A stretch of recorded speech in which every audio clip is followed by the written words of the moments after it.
En Côte d'Ivoire, le taux d'analphabétisation est considéré à 43%, un réel fléau qui touche malheureusement encore de nombreuses personnes. Nous sommes en 2021.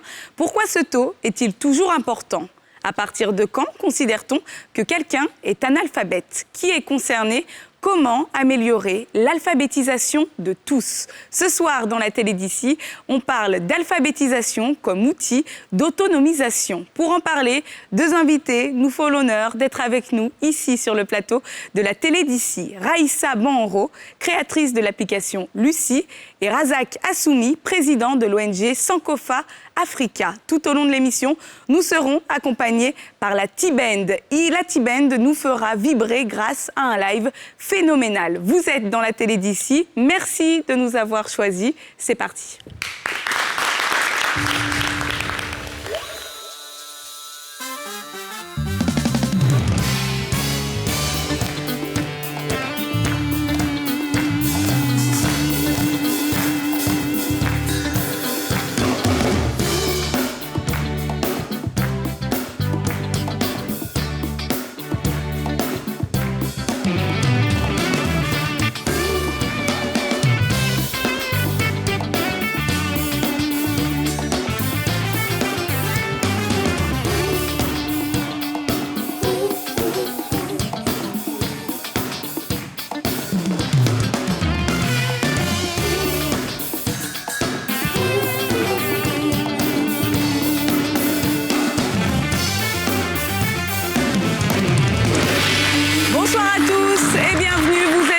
Vous êtes dans la télé d'ici, nous sommes mardi aujourd'hui et ce soir on parle d'alphabétisation comme outil d'autonomisation et nous avons l'honneur d'avoir deux invités avec nous ce soir. Madame Banro, bonsoir. Bonsoir. Comment ça va ? Bien, super.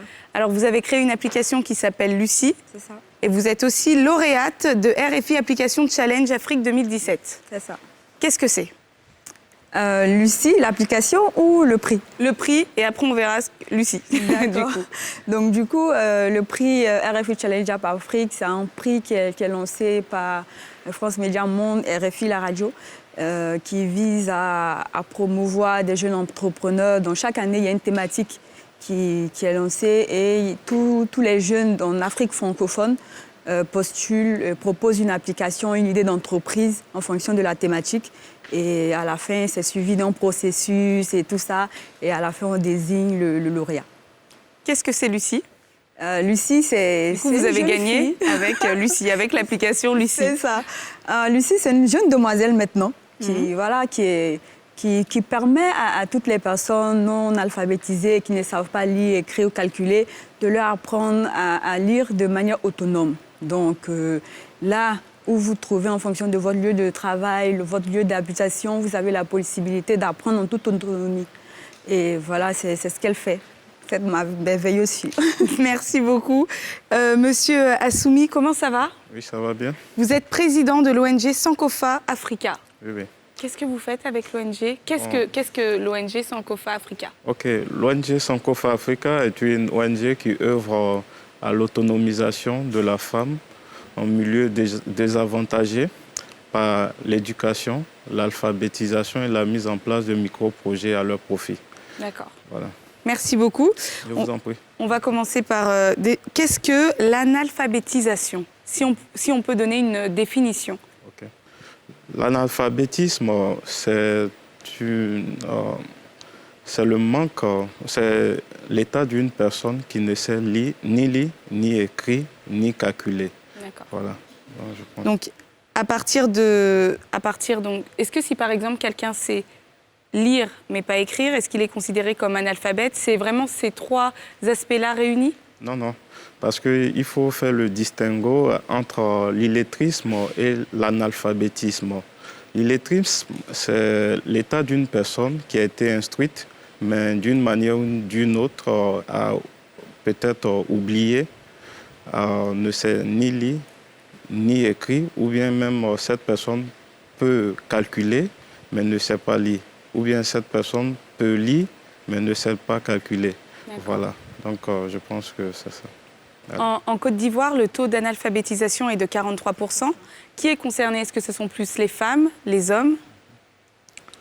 Aujourd'hui, avec les statistiques de 2017, là, parce que le taux de 43%, c'est une statistique qui date de 2017, et on se rend compte qu'il y a beaucoup plus de femmes dans cet état d'illettrisme et moins d'hommes. Donc, les femmes sont beaucoup plus concernées par cela.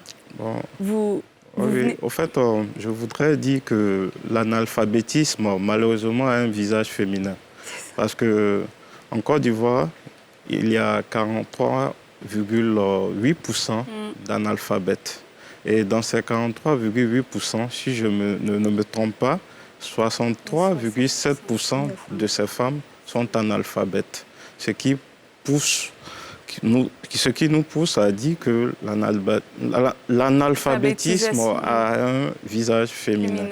Donc, c'est pour ça que l'ONG Sankofa se focalise plus sur la gente féminine. On vous a d'ailleurs suivi, c'était à l'occasion du 8 mars. C'est un sujet de nos équipes, d'NCI News, et on va regarder justement ce que vous faites à travers votre ONG. Merci bien. L'idée de l'ONG Sankofa Africa est bien astucieuse. S'installer au cœur du marché ndokwa de Yopougon afin de mieux cibler les femmes du marché dans le but de les alphabétiser et d'aider à leur autonomisation. Conscient du rôle de la femme dans la dynamique de développement, l'ONG a mis en place un programme d'éducation à travers l'alphabétisation. Celles qui viennent assister au cours, en un peu de temps, commencent à voir les choses, commencent à déchiffrer au moins quelques mots, l'alphabet, ainsi la lecture s'ensuit. Bon, ça fait qu'elles sont tellement enthousiasmées qu'elles n'en reviennent même pas. Je ne savais pas écrire ni écrire mon nom. Mais grâce à Sankofa, je sais écrire et lire, écrire mon nom, tout ça. Quelqu'un qui ne sait pas lire ni écrire, c'est comme tu es dans le noir, tu es aveugle. Donc, j'encourage mes sœurs de venir apprendre aussi. Sankofa Africa met également à la disposition des femmes des cours de changement de comportement visant à leur inculquer les bonnes pratiques en matière d'hygiène alimentaire, par exemple, afin d'éviter les contaminations et les maladies. Le cours a 2 volets. Le premier volet, c'est la sensibilisation au niveau de l'hygiène alimentaire. Et le deuxième volet, c'est l'impact de la sécurité sanitaire sur la santé des populations. Ce cours nous a appris comment il faut entretenir les aliments avant de les préparer. Voilà. Après ça, comment il faut les conserver. Outre l'alphabétisation et l'éducation, Sankofa intervient aussi dans le domaine de l'autonomisation des femmes, secteur dans lequel elle dispose de l'accompagnement de l'UNESCO afin de mieux aider les femmes à améliorer de façon significative leur qualité de vie et celle de leur communauté. Regarde les grandes tables. Voilà les tables. Ce sont eux qui m'ont aidé. C'est pour cela que je suis au marché. Par Sankofa, j'ai eu ce magasin et puis ils m'ont aidé à alimenter. Sankofa Africa, qui se finance jusque-là sur fonds propres, cherche à avoir l'écoute et l'appui des autorités afin d'étendre ses activités en faveur des femmes des marchés. Son premier responsable explique la philosophie qui sous-tend la démarche de l'ONG. Sans alphabétisation, les femmes ne pourront pas être autonomes, comme on le dit, parce qu'une femme qui ne sait ni lire ni écrire, elle ne pourra pas faire le détail de ses ventes journalières, elle ne pourra pas être bancarisée. Et nous aidons ces femmes-là à pouvoir exister. Donc nous souhaiterions que les autorités compétentes puissent nous aider à mener à bien ce projet. Pour la célébration de la Journée mondiale de la femme du 8 mars 2021, Sankofa Africa a élaboré un document intitulé « Plaidoyer pour des centres d'alphabétisation dans tous les marchés vivriers de Côte d'Ivoire ». Ce plaidoyer vise à sortir les quelques 20 000 femmes travaillant dans les marchés du secteur du vivrier de l'analphabétisme, étant entendu qu'elles sont à 85% analphabètes, selon un sondage. Merci. Voilà, c'était un sujet d'NCI News et c'était donc un sujet sur l'ONG Sankofa Africa, dont vous êtes le président. En termes de tranche d'âge, quelle est la tranche d'âge en termes d'analphabétisation que vous retrouvez dans vos classes? Ok, bon, de 16 à X âge. Hein, d'accord, de 16 à 77 ans, 60, de 16 à... Voilà. Pourquoi la décision de créer cette ONG? Quel est le constat que vous avez fait? Ok. Au fait, nous avons constaté qu'il y a en Afrique, et particulièrement en Côte d'Ivoire, des femmes qui sont vraiment dynamiques. Mais le fait qu'elles ne soient pas scolarisées, par le fait de leur analphabétisme, elles n'arrivent pas à mener à bien leurs activités. Et nous avons voulu cibler les marchés parce que ces marchés-là sont un nid d'analphabétisme. J'en veux pour preuve un rapport qui fait état de plus de 87% de ces femmes qui sont analphabètes.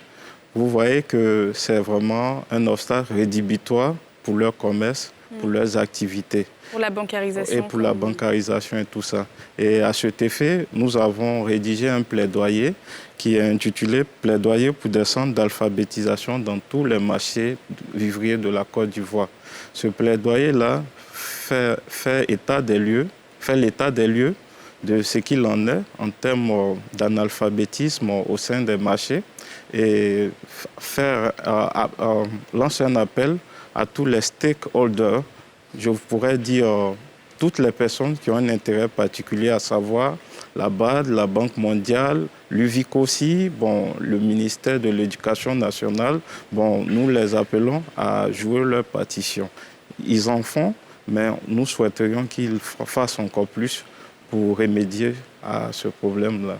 En tout cas, votre message est passé. Merci beaucoup d'être avec bien. nous sur le plateau de la télé d'ici. Raïssa, j'allais vous appeler Lucie, mais Lucie, c'est le nom de votre application. Est-ce que vous pouvez nous expliquer d'où vous vient l'idée, justement, de créer Lucie, qui est votre bébé et qui est maintenant plutôt une grande fille, comme vous l'avez dit en début d'émission? Oui, il faut savoir qu'on vit constamment autour de nous avec des personnes non lettrées, que ce soit notre fille de maison, que ce soit notre chauffeur, que ce soit la vendeuse du marché qu'on côtoie régulièrement. On vit constamment avec les gens qui ne sont pas lettrés. Et moi, en 2017, lorsque j'ai eu l'idée en fait, de créer l'application en 2015. En 2015, j'étais encore étudiante et je voulais participer à un concours de meilleurs développeurs d'applications. Quand tu es femme, tu es informaticien, tu veux vraiment prouver que tu as des compétences et tout ça. Et c'est comme ça, la thématique du concours, c'était de développer pour l'éducation. Et il fallait trouver une idée d'application à proposer. Et c'est comme ça que j'ai juste regardé autour de moi et j'ai constaté qu'il y avait notre fille de maison qui avait un smartphone, mais qui ne savait pas lire. Et elle nous faisait la guerre tout le temps parce qu'elle voulait apprendre à lire, elle voulait qu'on l'inscrive dans les centres d'alphabétisation. Sauf qu'elle n'avait pas le temps de se rendre dans ces centres d'alphabétisation parce que les cours sont autour de 18 h. À 18 h, c'est à ce moment-là que les filles sont super occupées à la tâche ménagère et tout ça. Et franchement, j'ai juste ouvert mes yeux. Et c'est comme ça que j'ai décidé de proposer une application qui allait lui permettre d'apprendre à lire de manière autonome. Donc c'est avec elle, ma fille de maison, qu'on a co-construit l'application. Moi, je développais, je faisais le code et je lui donnais pour qu'elle puisse essayer de prendre en main. Parce que faire une application pour une personne qui ne sait pas lire, c'est très complexe. C'est très compliqué. Il faut permettre à ce que la personne puisse être à l'aise à l'utilisation. Et c'est elle, en fait, qui me disait, non, mais tiens, là, c'est un peu trop complexe pour moi, je ne peux pas, je n'entends pas, c'est trop rapide. Donc, ensemble, on a co-construit l'application et c'est comme ça qu'est née Lucie. Bravo, en tout cas. C'est un très beau projet, c'est une très belle application. Lucie, combien de personnes à ce jour ont téléchargé Lucie ? Nous travaillons avec des organisations. Nous accompagnons des organisations dans les programmes d'alphabétisation dans les marchés. Également, on a l'application qui est en téléchargement libre sur Google Store. À ce jour, on a alphabétisé autour de 2000 personnes. Téléchargement, application et programme d'alphabétisation dans les marchés compris. Donc, autour de 2000 personnes. Et on continue d'accompagner les organisations en fait, dans leur programme d'alphabétisation terrain parce que ça reste beaucoup plus efficace que télécharger l'application et l'utiliser. Mais dans les faits, comment est-ce que ça se passe? Est-ce que la personne, si au début elle a quelques difficultés même pour apprendre à lire et à écrire, est-ce que l'application permet justement de ne pas aller par exemple au niveau supérieur? Est-ce que l'application aussi permet de contrôler? En fait, elle est assez intuitive. Elle est assez intuitive. Déjà, lorsque tu ouvres l'application, toutes les consignes te sont dites de manière audible. Orale, donc, il y a un assistant vocal. En fait, Lucie, c'est l'assistant vocal qui se trouve dans l'application qui conduit l'apprenant tout au long de son apprentissage. Donc, toutes les instructions, Lucie va te dire, pour fermer l'application, il faut appuyer sur tel bouton. pour ouvrir l'application, il faut appuyer sur tel bouton et les instructions sont de manière orale. Donc, à chaque niveau d'évolution, on débloque des paliers. À chaque palier d'apprentissage, on débloque de nouveaux paliers. Et nous, l'application, nous avons intégré un système de suivi et évaluation qui permet de savoir l'évolution de tous les apprenants qui utilisent l'application. Donc, on sait à quelle heure ils ouvrent l'application, on sait à quelle heure ils ferment l'application, on connaît le niveau d'évolution, on connaît les difficultés.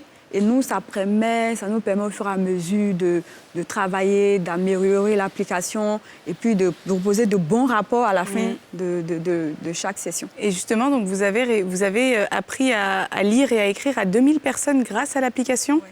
C'est ça s'applaudit, vraiment. C'est saluable.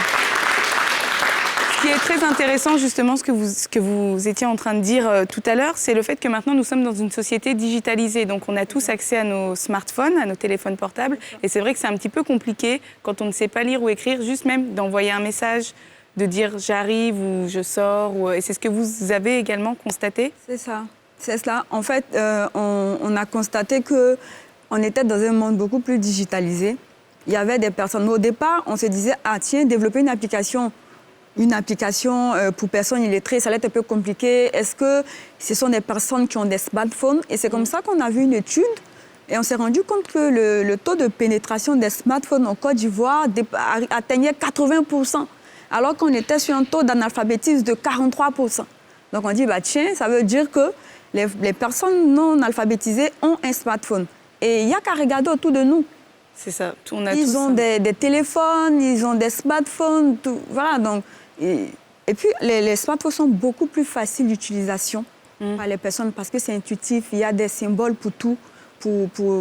Par exemple, pour lancer un appel, il y a le symbole du téléphone. Vrai. Pour l'appareil photo, il y a le symbole de la photo. Donc, c'est beaucoup plus intuitif pour eux, donc facile d'utilisation. Avec l'ONG, avec l'ONG Sankofa, quels sont les retours des professeurs? Bon, est-ce que tout le monde, en sortant donc, des cours qu'ils peuvent prendre grâce à l'ONG, ressortent en sachant lire et écrire? Oui. Bon, au fait, il y a un problème de terminologie. En termes d'alphabétisation, on ne dit pas professeur, mais plutôt animateur. Ce sont des animateurs de cours, mais il faudrait créer une relation de confiance entre les apprenants et les animateurs. Et pour revenir à votre question, c'est que à l'ONG, nous avons remarqué qu'au sorti de notre programme, il y a des femmes, par exemple, qui ne savaient ni lire ni écrire, maintenant qui le font si bien. Il y a des personnes aussi qui, par peur d'être refoulées peut-être à la banque, parce que souvent, pour enseigner des fiches bancaires, c'est vraiment un parcours de combattant. Voilà, grâce à Sankofa, elles se sont bancarisées. Grâce à Sankofa, elles peuvent maintenant faire le point de leur vente journalière. Grâce à Sankofa, elles peuvent envoyer un message. Au-delà de l'application, c'est une très bonne chose, mais vous savez qu'en Afrique, et particulièrement ces femmes qui sont dans les marchés, elles sont vraiment tactiles. Voilà. C'est le contact humain. C'est le contact humain qu'elles privilégient aussi. C'est vrai qu'elles s'y intéressent également à l'application, aux applications et tout ça, mais au-delà de ça aussi, il faut des animateurs aussi pour leur apprendre aussi le basique également, parce qu'elles aiment le visuel. Donc, en termes d'alphabétisation, ce sont des symboles. Par exemple, pour désigner le D, c'est le pilon vertical avec un citron. Ou la calebasse couchée qui regarde à droite pour désigner le C. Voilà. Donc, c'est avec des visuels et ça facilite l'apprentissage. Et aujourd'hui, nous sommes des personnes honorées parce que nous leur avons apporté un plus. Nous leur avons donné leur dignité. Parce qu'une personne qui ne sait ni lire ni écrire, c'est vraiment difficile de vivre dans cette société moderne. Voilà. Et combien de temps les formations durent avec Sankofa? Bon, nous suivons, parce que nous travaillons en collaboration avec le ministère de l'Éducation nationale. Donc nous suivons le programme normal qui est de 9 mois, voilà, qui est de 9 mois. Et je voudrais dire qu'il y a des dames, en tout cas, qui sont d'une intelligence remarquable. Rapidement, elles apprennent. Voilà, il suffit de 3 à 4 mois, et c'est bon. Fini. Oui, oui. Et tout dépend aussi de la manière de dispenser les cours de l'animateur. Oui, voilà.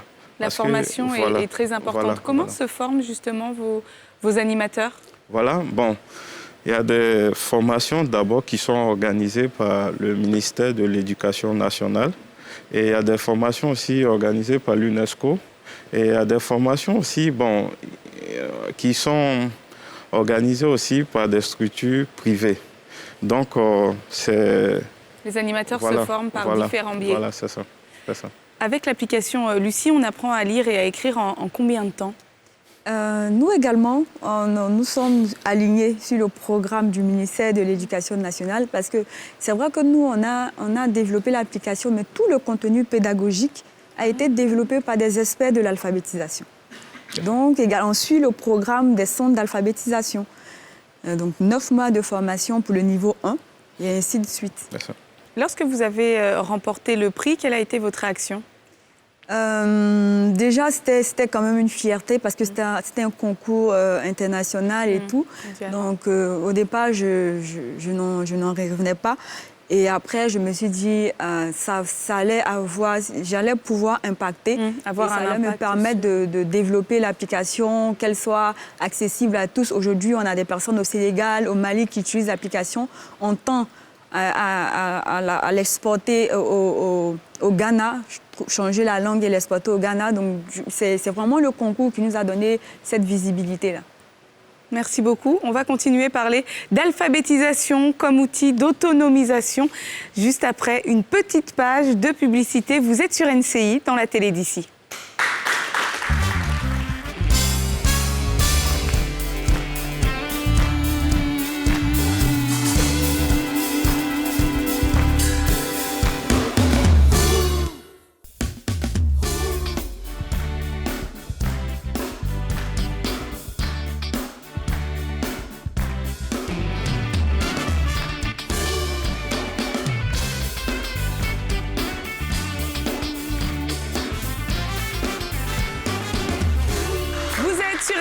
Vous êtes dans la télé d'ici et depuis le début de l'émission, on parle d'alphabétisation comme outil d'autonomisation. Nous sommes en compagnie de Raïssa Banhoro, lauréate RFI, application Challenge Afrique 2017 et créatrice de l'application Lucie, et aussi de Razak Assoumi, président de l'ONG Sankofa. Alors quand on parle d'alphabétisation, il faut aussi peut-être revenir à la base. Est-ce que certaines personnes peut-être souffraient dans leur enfance, ou peut-être même à l'âge adulte, de dyslexie ou de troubles de l'apprentissage?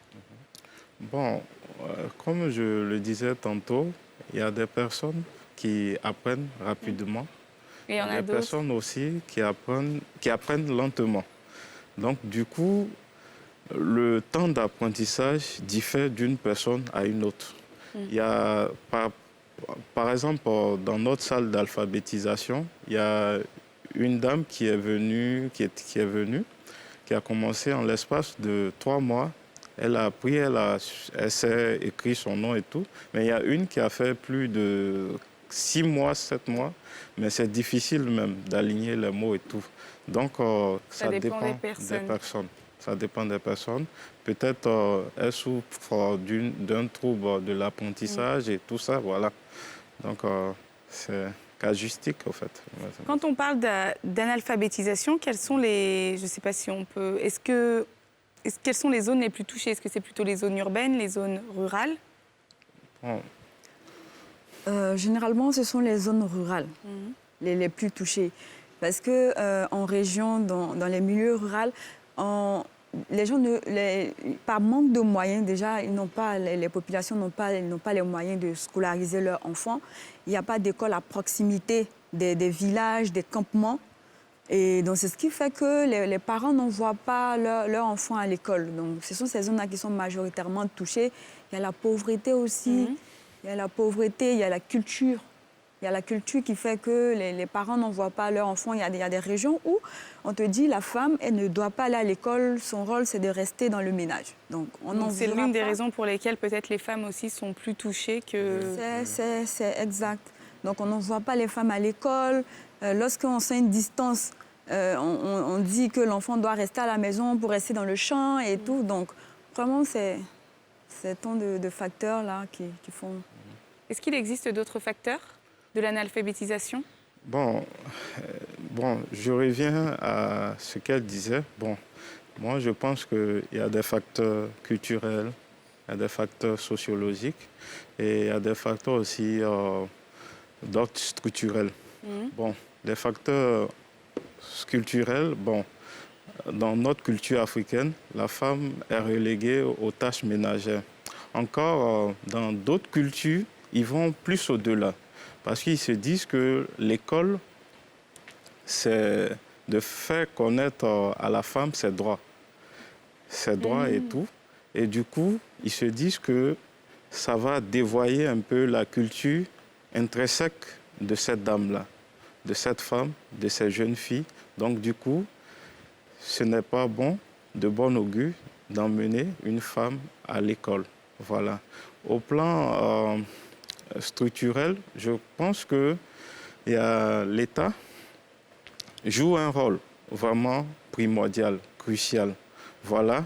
Je voudrais même saluer au passage le fait que l'État ait pensé à la création d'un ministère de l'alphabétisation qui est couplé à celui de l'éducation. Mais il faut aller au-delà, c'est-à-dire créer des centres de proximité, comme ce que Sankofa fait, même dans les zones rurales et tout ça, même si, bon, il n'y a pas d'école, on peut créer de petites salles pour permettre aux uns aux autres d'aller apprendre. Voilà. Donc, je pense qu'il y a autant de facteurs. Voilà. Et sur le plan, donc vous l'avez dit, culturel, vous l'avez dit aussi social. Social. Est-ce qu'il y a d'autres facteurs? Bon, je pense que pour faire m'arrêter. Pour le moment. Oui. Et quelles sont les conséquences de l'analphabétisation? Déjà, la première conséquence, c'est le chômage, c'est la précarité de l'emploi, c'est ne pas avoir accès à l'information. L'information la plus minime qu'elle soit. Donc, avoir accès à des soins de qualité, tout ça, en fait, ce sont des conséquences et ça reste dommage. Il y a l'intimité. Lorsque tu es analphabète, tu n'as pas d'intimité. Et pour une femme, c'est assez frustrant de ne pas avoir d'intimité. Parce qu'on demande à chaque fois de l'aide. Tout.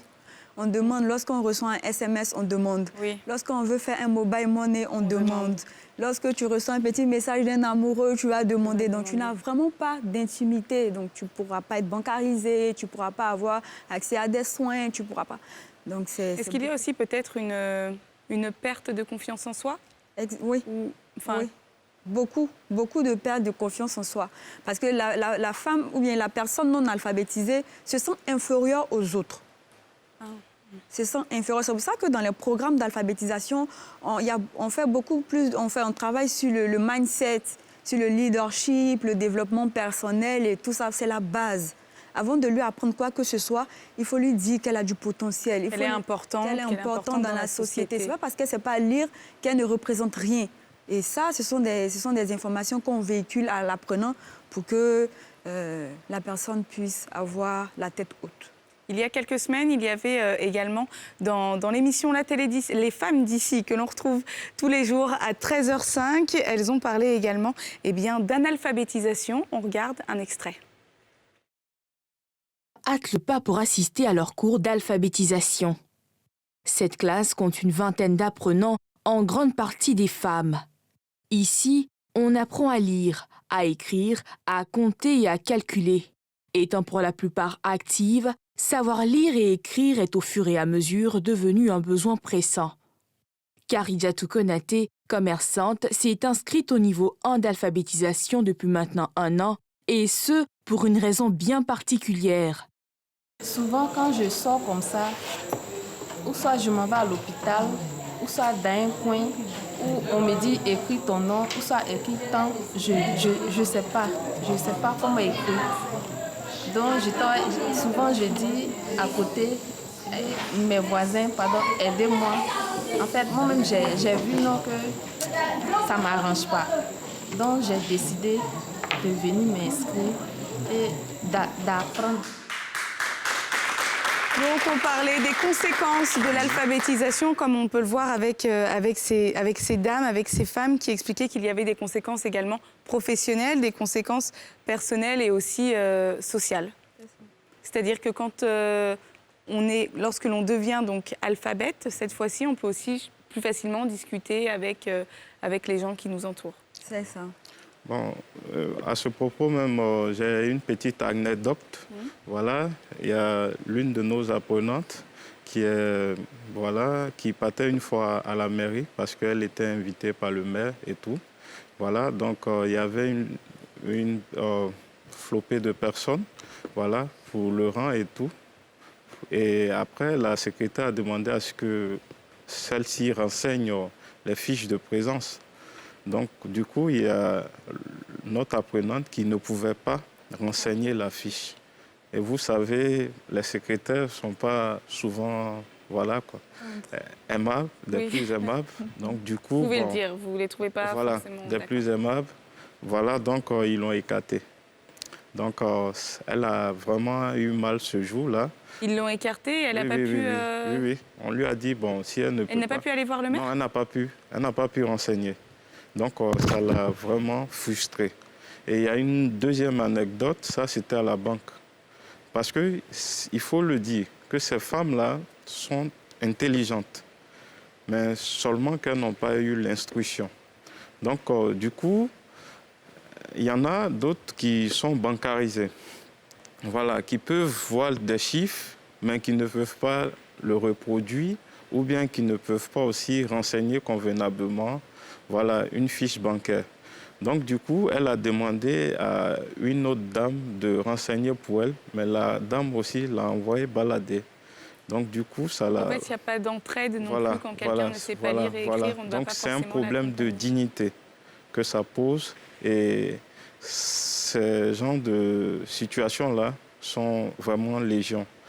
Et l'alphabétisation contribue à redonner la dignité. Voilà, puisque l'alphabétisation est un droit humain qui est consacré par l'article 26 de la Déclaration universelle des droits de l'homme. Donc, il faudrait que nous puissions aider ces femmes-là qui sont plongées dans le trou béant de l'ignorance à pouvoir, et briller. Voilà, briller. Merci bien. Merci beaucoup. On va continuer de parler d'alphabétisation comme outil d'autonomisation d'ici quelques instants sur NCI, puisque c'est l'heure de la pub. À tout de suite.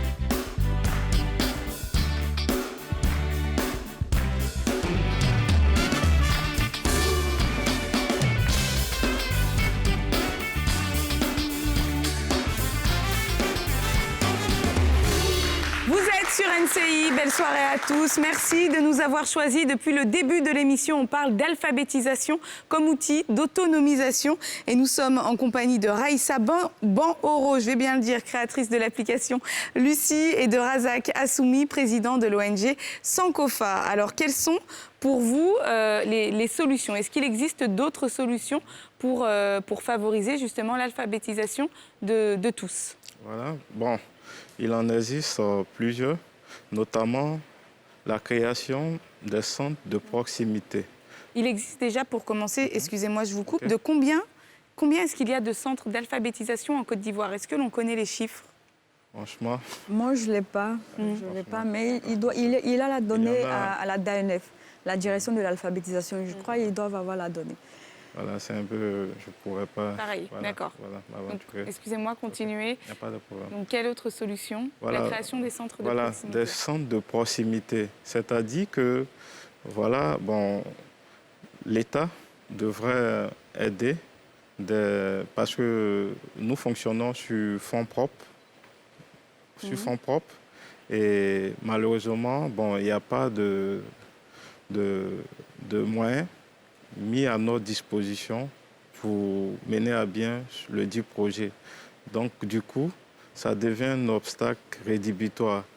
Donc, cela étant, il faudrait créer des centres de proximité. Il faudrait faire encore plus de promotion. Il faudrait aussi que l'État, en aidant ces femmes-là financièrement, conditionne l'octroi de ces fonds-là à l'alphabétisation des dites femmes. Je pense que quand les femmes, elles attendent tout ce qui est pécunier, voilà, ça les y encourage encore plus, surtout nos femmes des marchés, parce que ça va les aider non seulement à faire le point de leur vente journalier, à être bancarisées et encore à renflouer aussi leur achalandage. Voilà quoi. Donc vous venez de le dire, donc c'est sur fonds propres principalement, oui, l'ONG. sur fonds Comment propres. ça se passe dans les faits? Est-ce qu'il y a une cotisation pour faire partie de l'ONG ou c'est gratuit? Les femmes qui viennent apprendre à lire et à écrire, est-ce qu'il y a une petite cotisation à donner ou c'est entièrement pris en charge justement par l'ONG? Bon, je pourrais dire qu'il y a une cotisation résiduelle qui est de 1 000 francs, voilà, qui est en tout cas, bon, 1 000 francs vraiment à l'année? exceptionnel, oui, oui. 1 000 francs le mois, donc 12 000 francs l'année. D'autres centres le font à pratiquement 6 000, voire plus, mais nous, c'est la somme résiduelle de 1 000 francs symbolique, voilà, pour payer un peu, pas payer, mais encourager les animateurs des cours, voilà, c'est ça. Quelle autre solution pour vous existe? Quelle autre solution est-ce qu'il serait bien de mettre en place pour justement aller dans ce sens de l'alphabétisation de tous? Déjà, il ne faudrait pas qu'on augmente le taux d'analphabétisme existant. Parce que là, nous sommes en train de chercher presque la moitié à résoudre le problème. Il ne faudrait pas qu'on en rajoute. Donc déjà, moi, je loue les actions de l'État qui visent à scolariser les enfants, la scolarité obligatoire des enfants. Exactement. Et ça, c'est très important. Si les enfants sont scolarisés, on n'aura pas augmenté en fait, le taux d'analphabétisme existant. Donc, on travaillera à alphabétiser ceux qui sont déjà là. Après, comme vous l'avez dit aussi tout à l'heure, il y a aussi cet aspect culturel et peut-être que les personnes donc, en milieu rural n'ont pas cette culture d'aller, ou n'ont pas la possibilité aussi, parce que les écoles parfois sont très très loin, d'aller à l'école. Donc il y a aussi peut-être cet aspect-là. C'est cela. Donc qui dit école obligatoire, dit construction d'établissements de proximité. Permettre à ce que les enfants puissent avoir accès à l'éducation facilement. Ils n'aient pas à marcher des kilomètres pour aller à l'école. Et il y a aussi la sensibilisation des parents, des familles. C'est très important. On leur dit que l'enfant a le droit d'aller à l'école. C'est important pour une fille d'aller à l'école et ça ne va pas dénaturer la culture. Donc il y a la sensibilisation de part et d'autre. Les communautés doivent se sensibiliser. L'État doit faire un effort. Nous également, on doit faire des efforts. Chacun de nous doit faire des efforts à encourager la personne non alphabétisée autour de lui. Si vous avez une fille de ménage, ça sera bien, par exemple, de lui laisser du temps pour apprendre à lire. C'est très important parce qu'elle sera bénéfique pour vous, pour votre famille. Donc, c'est un travail de tout le monde. Tout le monde doit faire des efforts pour que ce taux-là puisse diminuer. C'est un travail commun. Vous venez de le dire, comment, enfin, vous l'avez dit tout à l'heure lors de la deuxième partie de l'émission, qu'est-ce que je voulais dire? La durée de formation varie entre 8 et 9 mois. Comment encourager aussi ces femmes ou même les personnes analphabètes à continuer? Parce qu'il y a peut-être aussi parfois de la démotivation. C'est-à-dire on va y aller peut-être un mois, puis on va lâcher, puis on va dire je vais quand même peut-être essayer d'y retourner. Ouais. Nous, par exemple, ce qu'on a fait dans l'application, on s'est rendu compte que souvent les dames, en fait, elles n'utilisaient pas l'application pendant un moment. Donc on a intégré en fait des pop-up en fait qui s'activent à des heures précises en fait qui allument le téléphone et qui dit mais tu m'as oublié aujourd'hui. Des petits rappels. Oui, des petits rappels. Donc on a vraiment essayé d'humaniser l'application, donc faire des petits rappels pour dire tiens tu m'as oublié. Et ça, c'est important aussi, les motiver pour ceux qui font les cours d'alphabétisation dans les centres. Il faut organiser des challenges. Des challenges avec récompense à la clé. Et comme ça motive l'apprenant. C'est vrai qu'on dira, on n'a pas besoin de motiver quelqu'un si la personne veut apprendre, mais ça motive quand même. Ça motive quand même. Comme je le disais, chacun doit faire des efforts. Chacun doit faire des efforts. Il faut qu'on les motive comme on peut pour pouvoir apprendre. À travers l'ONG, de quelle manière justement vous améliorez, de quelle manière de prime abord, avant d'établir le programme, on fait un sondage par rapport aux horaires d'abord, parce qu'il y a un problème d'attention. Parce que souvent, elle peut être dans la salle et avoir l'esprit sur ses étals ou bien sur son magasin. Donc, du coup, nous avons étudié avec elle les horaires.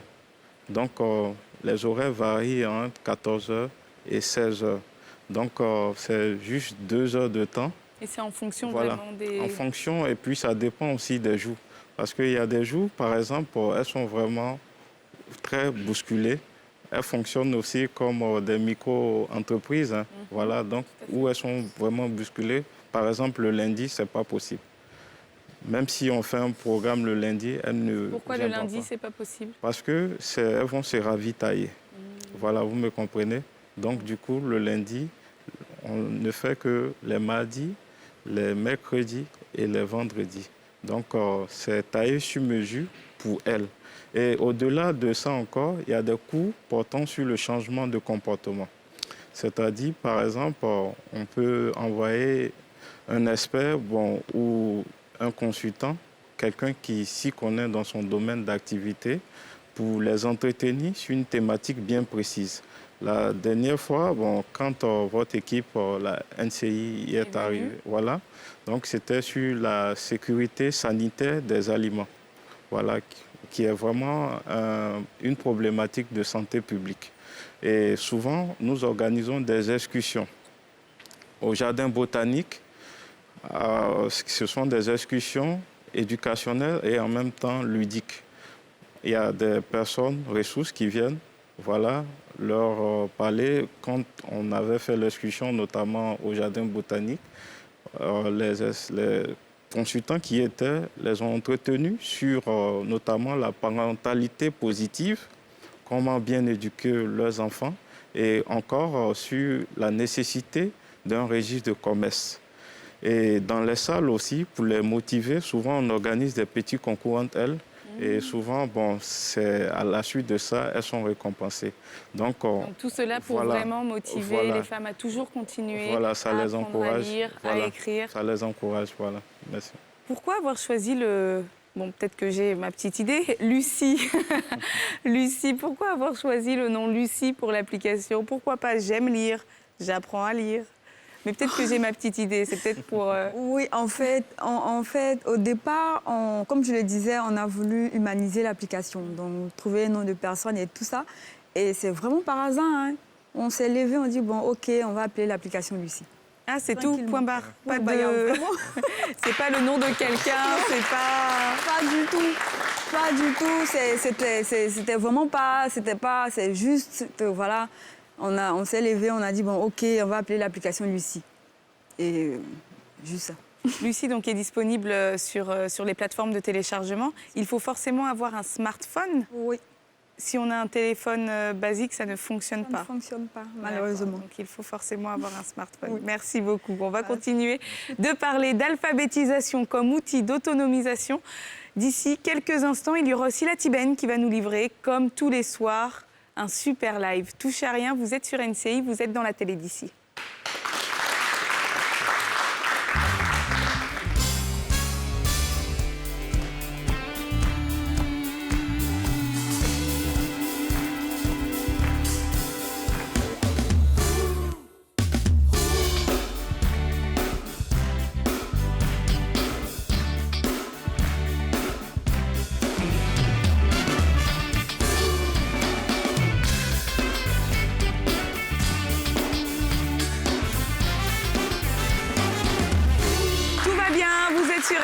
Bon début de soirée à tous. tous, vous êtes dans la télé d'ici et depuis le début de l'émission, on parle d'alphabétisation comme outil d'autonomisation avec nos deux invités, Raïssa Banhoro, lauréate RFI, application Challenge Afrique 2017, créatrice de l'application Lucie, et Razak Assoumi, président de l'ONG Sankofa. Dernière petite question pour vous, Raïssa.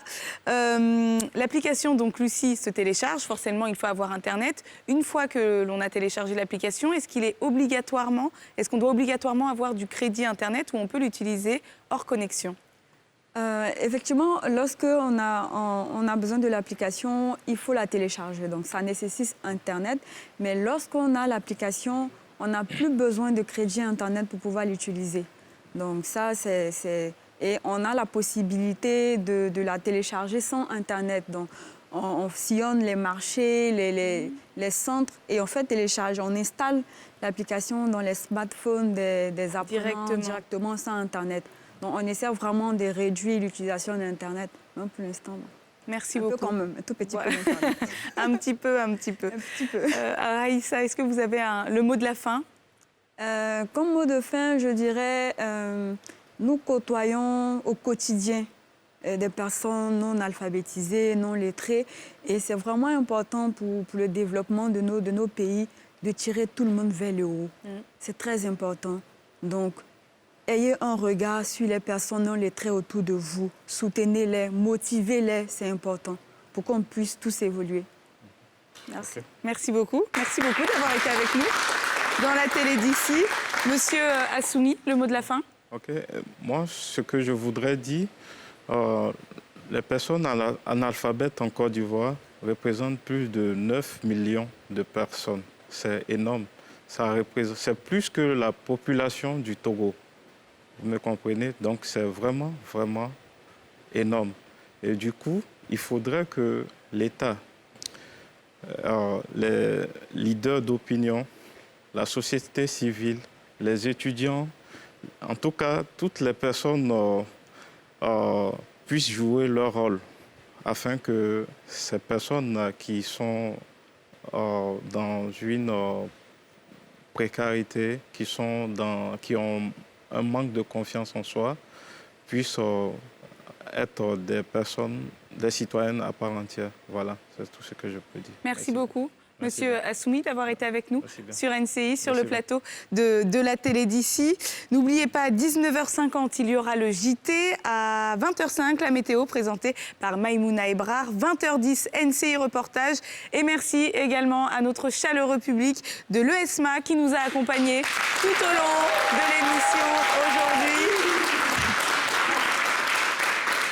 On se tourne tout de suite vers la Tibène ils vont nous interpréter deux morceaux. Un morceau de Dobé Niaoré, un morceau de Kool and the Gang. Passez tous une très belle soirée, prenez bien soin de vous. On se retrouve dès demain, 18h40 sur NCI. À demain.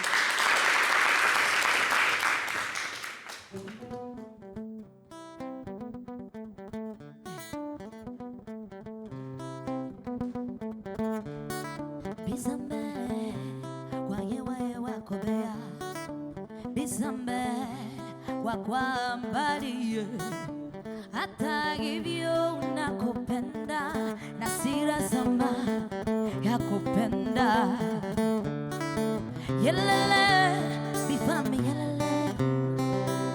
yelele oh bifami yelele sama kwa wakati uliopofea uizombiri me ulipomendea Sambe uweza wangu Sambe kudukwe wako biri miwere yako Bife, yeah, oh Bife,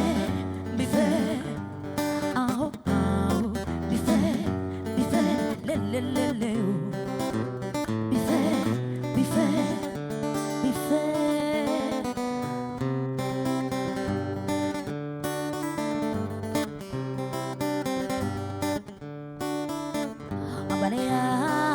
wapenda Sambe asira songo unaweza kunesaya lakini ni Sambe Bife, yeah, Bife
Ceux à qui j'ai fait du mal,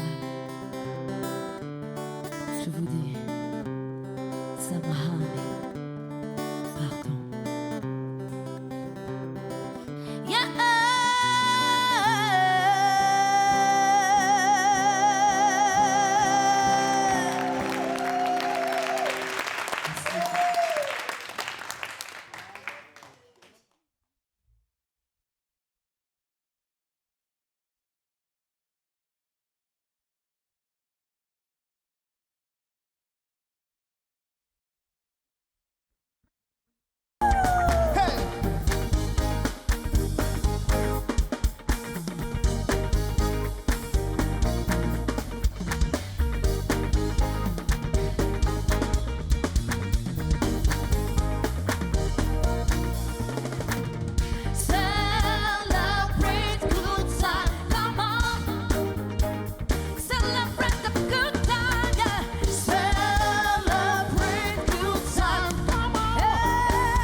Bravo, mais quelle interprétation